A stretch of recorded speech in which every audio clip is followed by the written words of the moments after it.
Aaron. Why have we seen less of Travis Fulgham this past week and John Hightower significantly over the last month and Quez Watkins to be inactive when those were guys who probably played a little more earlier in the season? Well, it always boils down to, obviously who's available and what's been going on in our room. And obviously with Alshon coming back and trying to kind of gear him back up into game mode, it's been good to have Alshon back. And it's allowed, it's allowed a veteran presence in our room. It's allowed us to take a little bit off of everybody. We've had some times where Travis and Alshon are out there together, which is awesome. We've had times where, Alshon's out there and with Jalen or John, and those guys are all doing a good job right now. But I think, as far as it goes, I think getting good quality snaps out of the group is important, and making sure that we're getting that by the time the fourth quarter comes, we're playing fast and we're not tired. And I think that those guys have all kind of seen kind of what we envisioned maybe a little bit earlier in the year, especially with Deshaun being out and Alshon being out early in the year. Those guys got a chance to play some snaps, and Jalen was out for an extended period of time, and now we're kind of getting our group back, and just trying to put the best foot forward out there to make sure that the right guys are out there playing. Tim and then John McMullen. Aaron, how is Jalen Reagor's development going? And is there one area, or what is the one area that you're kind of focusing on in order for him to kind of take the next step for you? I think Jalen's doing great. I've said this for a couple games. Jalen's due, and our group is due for a big game. He's been doing really well at practice.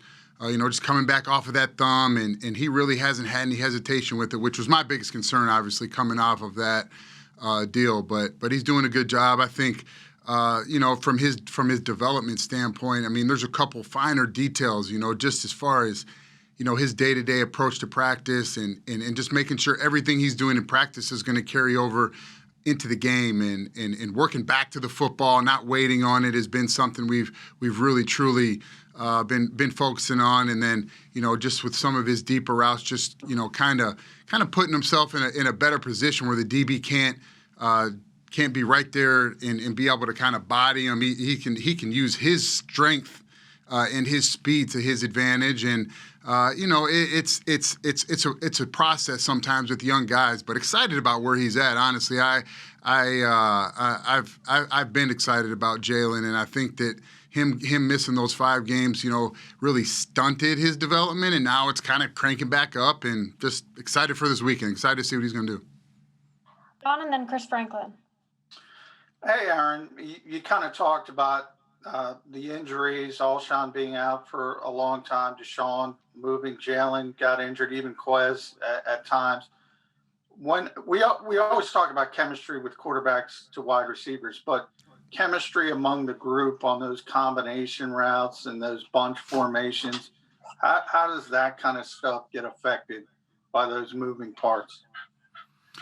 There's a little bit of it, I would say, more earlier in the week, during practice and things like that. But by the end of the week, you've kind of got that type of stuff cleaned up. But, as far as the grand general scheme of things, it never hurts to have the same crew in there. And A knows what B doing, and B knows what C's doing, and C knows what D's doing. There's something to that. But I do think that we've done a good job from the tight end position, kind of in the same boat with the receivers, as far as having guys in and out of just making it work, and having guys understand their role, whether it's in a bunch or whether it's in a short split, or having guys who, when they're clearing out and versus what coverages and things. It's an overall process that young players have to learn, and it's something that we preach every day, whether it's in our individual rooms or together as an offense, and in the chemistry. Obviously, with hopefully Zach being back and Dallas being back and all these different things, it can kind of lead to some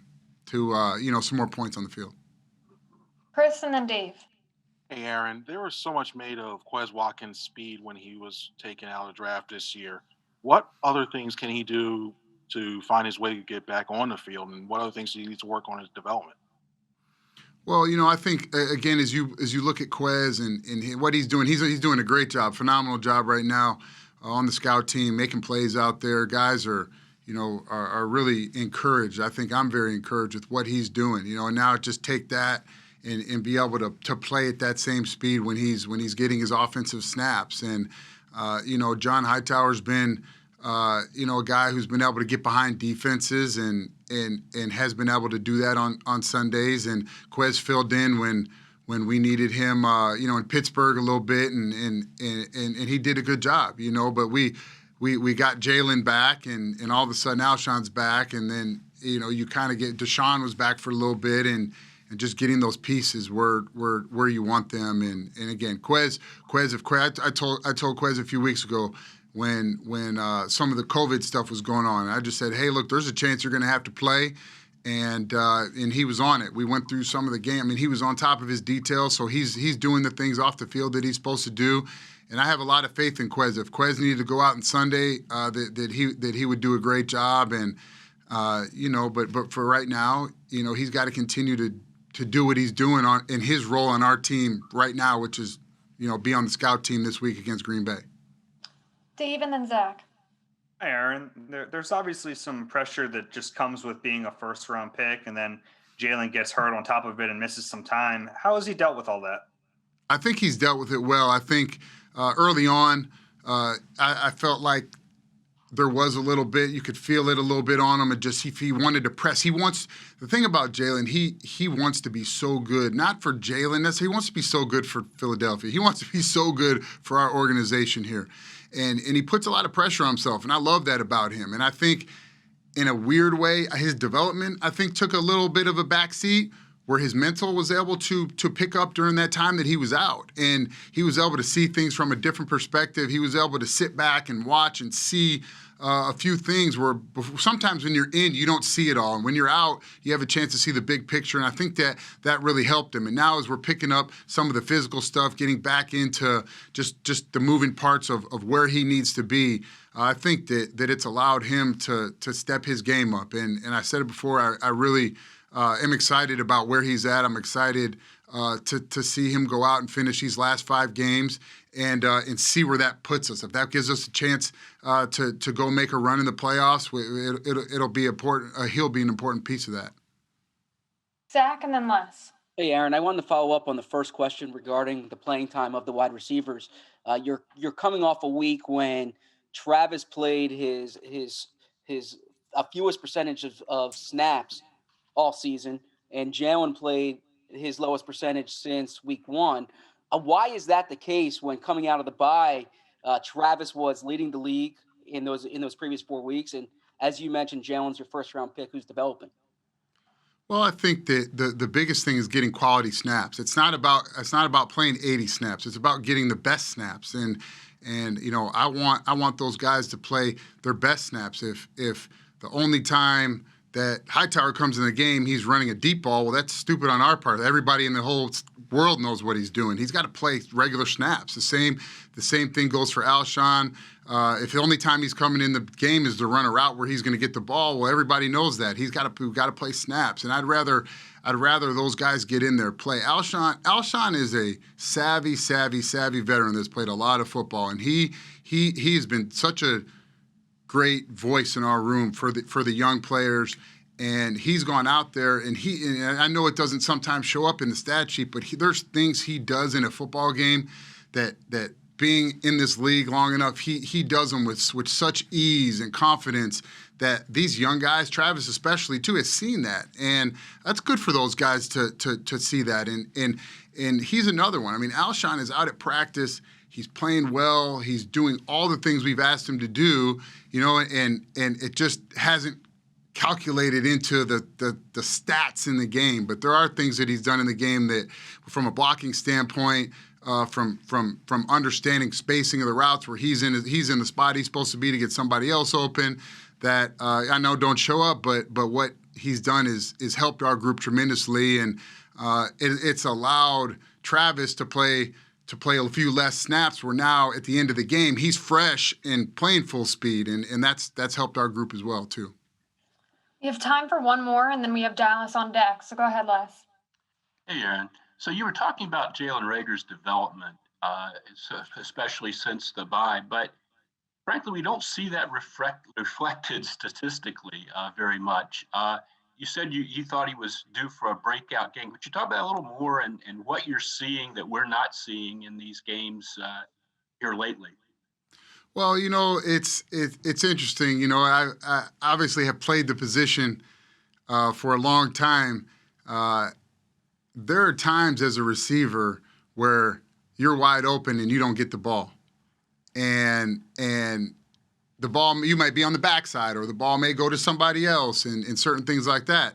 And then there's times where, the DB jams you up, or the guy just covers you, and you're getting the ball, and that happens at our position. And I think that Jalen has certainly had more wins. He's putting good things on tape, and he's had a couple of times where that's happened to him, where I think that the constant kind of understanding of that's got to be something that you create your separation here, you create your separation there. This is when this is going to happen. That's when that's going to happen. And the more he understands that, the more wins he keeps putting on tape. And that's been, like I said, it starts at practice. So we've emphasized some of these things, not only with Jalen, but the whole group. And you see the group trending in the right direction, and that's kind of the wide receiver position. It's football. You're a running back. You're depending on people blocking for you. You're a receiver. You're depending on people blocking.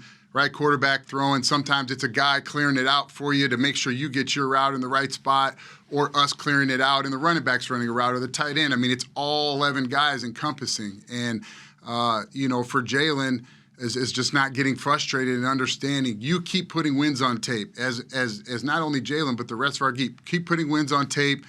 Keep doing the things that we're asking you to do, and good things will happen. And we know it. The last 3 games have not been good enough. We know that. They know that. We have talked about that, during the week, and the focus is to come out and put another day on tape and continually progress.